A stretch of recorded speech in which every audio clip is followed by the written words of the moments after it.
for sure. You know, it's interesting, Patrick. I've had guys. So when you were at Carolina, you said late 90s, early 2000s. So I'm sure you were there when South Carolina went 1-21 straight losses, and then they had back-to-back Outback Bowl wins. And so it's kind of funny. Like I just had Willis Ham on the show this past week. That he was obviously on those teams. He played wide receiver, and I've had Phil Petty, and I've had Ryan Brewer, and Eric Kimry's buddy of mine, whatever. But for you being a student there during that time, like just talk about because again, I mean, nobody wants to be in school when their team's 0-11. Nobody. You don't want to wish that on your worst enemy. But then, you know, did you rush the field, New Mexico State and Georgia? And like, obviously living through that huge turnaround and Lou Holtz, like just from the football side of things, talk about being a student at that time. Cause again, that had to be just such a roller coaster of emotions. Oh, well, we were excited when Holtz got there, of course, but man, we were horrible. I mean, that's why Big Old Cock, I mean, like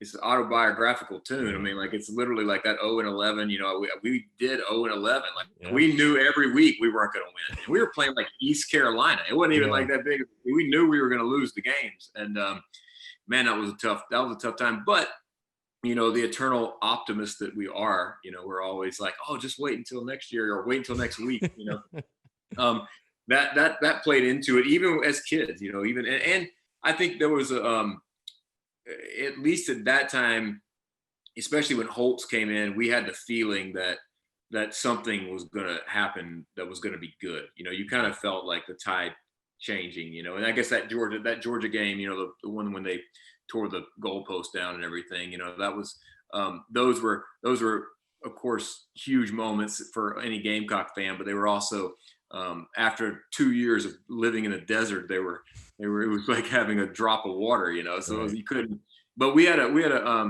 still went to the games, you know, I remember being at, you know, tailgating, you know, back then it was tally ho, you know, it's like, you know, we still went out there and, you know, drank underage and did all the things that you're supposed to do as a college kid, you know, and, but yeah, it was definitely a difficult time. And honestly, I hate to say this, but I think the days that we've had the past 5 years are as dark as those 5 years, you know, in a different way, even worse probably because, you know, before those years happened, we'd never really had any taste of real success that was like right there. You know, we were that close to being, you know, a contender, you know, and so I think the past few years has been really difficult for Gamecock fans, and I'm sure you guys feel it a lot more than, you know, I talk with, you know, some of my other buddies that are either associated with the university or the team or associated with, you know, other podcasts or radio stuff and fan sites, and they're feeling it too. Everybody is, you know,